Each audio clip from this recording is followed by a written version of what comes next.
Hello, Arrow. Hello and good morning. How are you doing this morning, Angeline? I'm good. How are you? I'm doing fantastic. I'm going to start it off by saying this. I've been with many elders and I've been with many Native American medicine men, and they've said our stories are going to go away because nobody wants to write them. And yet, here we are. We're sitting here today, Angeline, and you've got a story that involves your Native American ancestors. Yes, it does. So my second book is Warrior Girl Unearthed. It's out today, and I pitched it as Indigenous Lara Croft, but instead of raiding tombs, the main character is raiding museums to retrieve stolen ancestors and sacred items and bring them back home.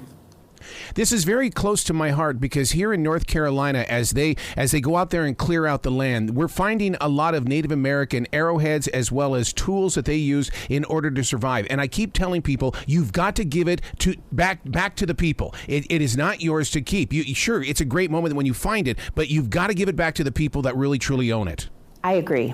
For you to write about this, what was the journey like? Do you feel like that there was somebody standing beside you the entire way saying, Angeline, this is where we got to go with this story? I think there definitely were times where the story felt bigger than me, and that I felt certainly a sense of responsibility to, my ancestors. And then there's so many great people that are doing repatriation work, and so I really wanted to tell their stories. It's got to be an enormous feeling, as well as got to be energy, because you're releasing it to those who don't know the story, and there's a lot of those people that are going to be in those shoes. I just want them to feel, like, wow, she's sharing something that is very important to me. Yes, and I think that's why, I love writing young adult, and just to have this 16-year-old girl, Perry, who is reluctantly working this summer internship at her tribe's museum and learning about this issue, about repatriations and all of the loopholes and, her outrage and call to activism. I just really wanted that to inspire other teen readers to really think about their communities and the causes that they believe in. Ooh, you see my favorite word, community. That is what it's all about. I am also in love with the title, Warrior Girl. We always assume, only because that's the way we were taught, that warriors are guys. We don't see warrior girls, and I'm so glad that you've empowered girls to have that honor of being called a warrior. Yes, and actually it's based on an actual ancestor who was a teen, and she was buried with her knife, a flint blade, which was unusual. And her body had shown some evidence that she had been in a fight before and had sustained a knife wound and had recovered.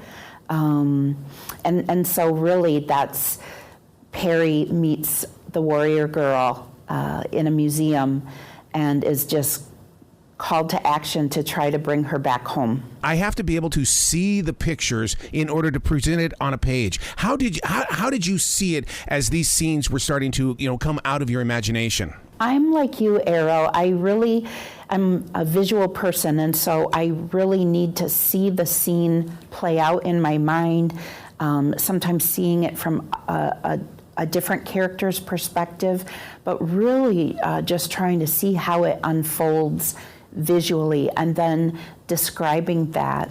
The way that you write, and this is a writer to a writer here, and a lot of people may not understand this, but the way you write, it's almost like you took long walks in between different thoughts, because I walk into a forest to get inspiration from the deer. Well, I have a hawk in this forest that I live in. I've got all these different animals. Do you find yourself doing that too, taking walks and really connecting with everything around you? I do.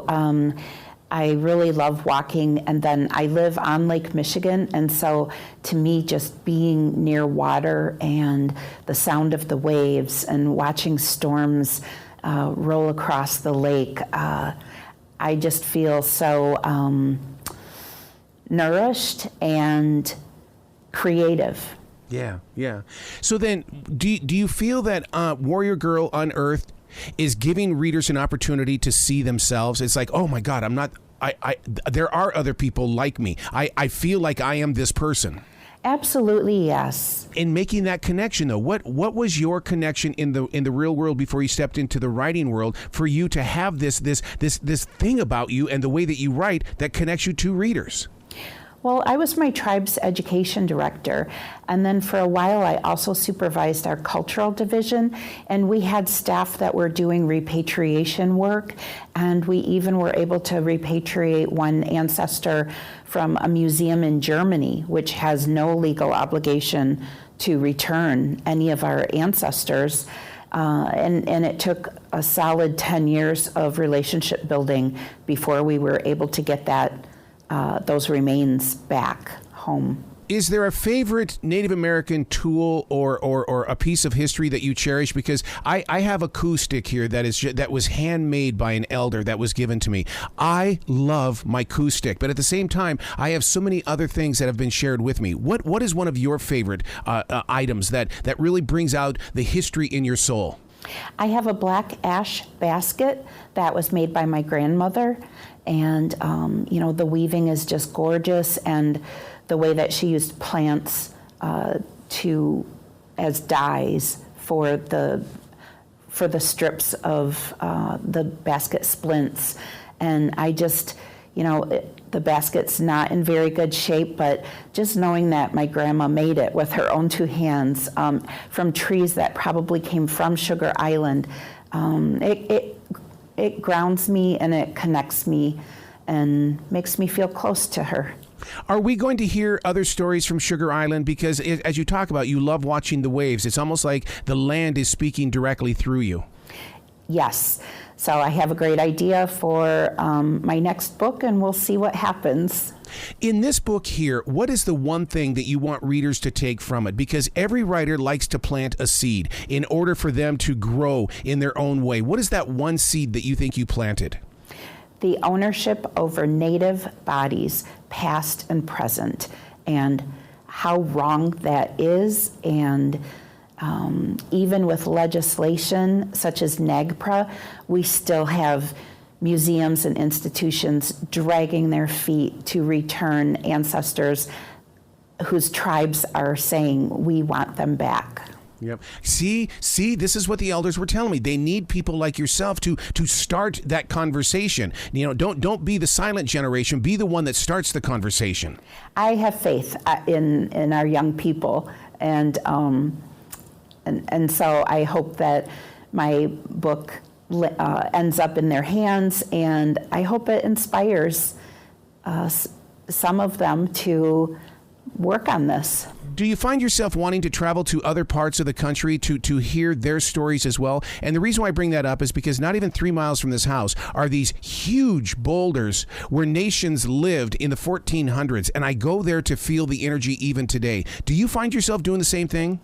Well, I love going across the country and engaging with readers, and I do like to hear their stories. And finding that we have some similarities, but then also being aware that each tribe is so unique. And I just think we've always had great storytellers. We just weren't necessarily getting the book deals.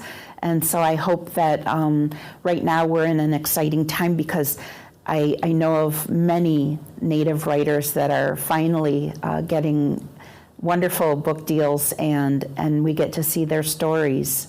And you're doing it in a way, Angeline, that isn't about, okay, this is the way we once were. You're putting it in a moment where it's like, oh my God, this could really happen right now.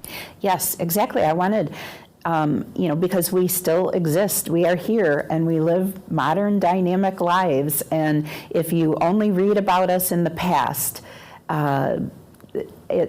it's a serious miseducation. Yeah. Oh, the great creator has blessed your soul. Oh my God, I just cannot wait to talk with you more and more in the future, Angeline. Oh, I would love that, Arrow. Well, you be brilliant today, okay? All right, you too. All right, Miigwech, thank you.